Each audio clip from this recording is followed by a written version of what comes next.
नमस्कार, आप देख रहे हैं टीपीवी न्यूज और मैं हूं आपके साथ अश्विनी सरोही। सियासी गलियारों में जादूगर के नाम से मशहूर राजस्थान की कमान तीसरी बार संभालने वाले मुख्यमंत्री अशोक गहलोत आज 71 साल के हो गए हैं। मरुधरा से लेकर दिल्ली तक जादूगर की जादूगरी और जादू की पुड़िया के चर्चे हैं। सियासत के ऐसे मंझे हुए खिलाड़ी कि कांग्रेस पार्टी से लेकर विपक्षी नेता भी इनकी चर्चा पर मुस्कुरा भर देते हैं। शांत स्वभाव, क्रोध पर काबू और खुद पर संयम, कुछ ऐसा कि नजर बस अर्जुन की तरह चिड़िया की आंख पर ही रहती है।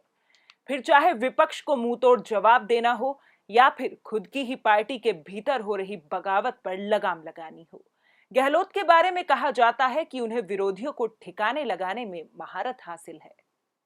अशोक गहलोत शुरू से ही जमीन से जुड़े हुए रहे हैं, या कह लीजिए कि ये ऐसे नेता हैं जो लो प्रोफाइल रहते हुए भी हाई प्रोफाइल नेताओं में गिने जाते हैं।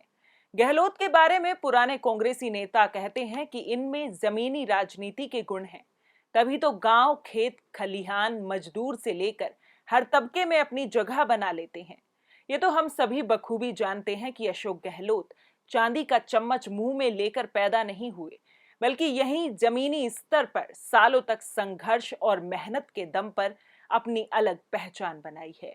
और आज पहचान भी कुछ ऐसी है कि कांग्रेस पार्टी की नैया जब जब डूबी है तो तारणहार के तौर पर गहलोत ही सामने आए हैं।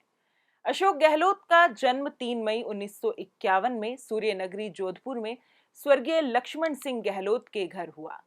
पिता जादूगर थे और यकीनन राजनीति में गहलोत की जादूगरी के जो गुर देखने को मिलते हैं वो उन्हें जरूर विरासत में मिले हैं।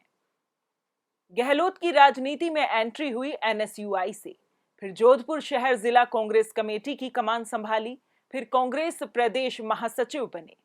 गहलोत के सियासी सितारे चमके और बहुत ही छोटी उम्र में वे राजनीति में ऊंचे मुकाम पर पहुंच गए। गहलोत ने पूर्व प्रधानमंत्री इंदिरा गांधी से लेकर राजीव गांधी का वक्त भी देखा है। भाजपा के दिवंगत नेता भैरव सिंह शेखावत की राजनीतिक शैली भी उन्हें प्रभावित करती रही है। गहलोत इंदिरा गांधी सरकार के समय 3 बार केंद्रीय मंत्री भी रहे हैं।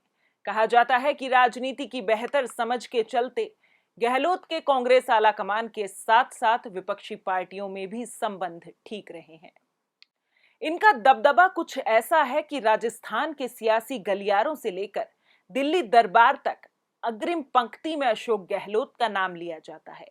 ऐसा इसलिए भी है क्योंकि जब भी आलाकमान ने गहलोत पर विश्वास जताया और उन्हें मौका दिया गया तो उन्होंने जिम्मेदारी को कुशलता पूर्वक निभाते हुए संकट मोचक और कुशल रणनीतिकार का परिचय दिया है।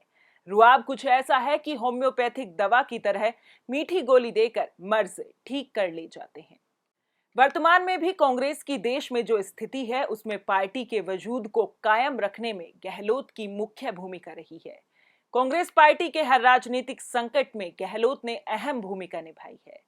साल 2020 में भी गहलोत की जादूगरी देखने को मिली थी। जब गहलोत ने तीसरी बार सूबे की कमान संभाली तो सचिन पायलट ने बागी रुख अपना लिया। एक बार के लिए गहलोत की कुर्सी पर संकट के बादल मंडराने लगे, लेकिन फिर जादूगर ने अपना पिटारा खोला और सरकार को गिरने से बचा ही लिया। गहलोत की रणनीतिक कौशलता के चर्चे तो पूरे देश में हैं। फिर चाहे वो साल 2017 में हुए गुजरात चुनावों में कांग्रेस को मुकाबले में ला खड़ा करना हो या फिर राज्यसभा चुनाव में अहमद पटेल की हारी हुई बाजी को जीत में तब्दील करना हो। गहलोत ने अपने हैरत अंगेज कारनामों से एक बार नहीं बल्कि कई बार राजनीतिक पंडितों को हैरान किया है। तभी तो कांग्रेस शासित किसी भी प्रदेश में सियासी संकट के समय आलाकमान के द्वारा गहलोत को याद किया जाता है। सूबे के मुखिया अशोक गहलोत के बारे में एक और बात कही जाती है कि वे बेहद सोच समझकर अगली चाल चलते हैं। अपने पत्ते खोलने की उन्हें कोई जल्दबाजी नहीं रहती और यही कारण है कि आखिर में अपनी जादुई छड़ी घुमाकर हारी हुई बाजी को भी जीत में तब्दील कर देते हैं। इस खास खबर में बस इतना ही। देश प्रदेश की तमाम बड़ी खबरों के लिए देखते रहिए टीपीवी न्यूज। नमस्कार।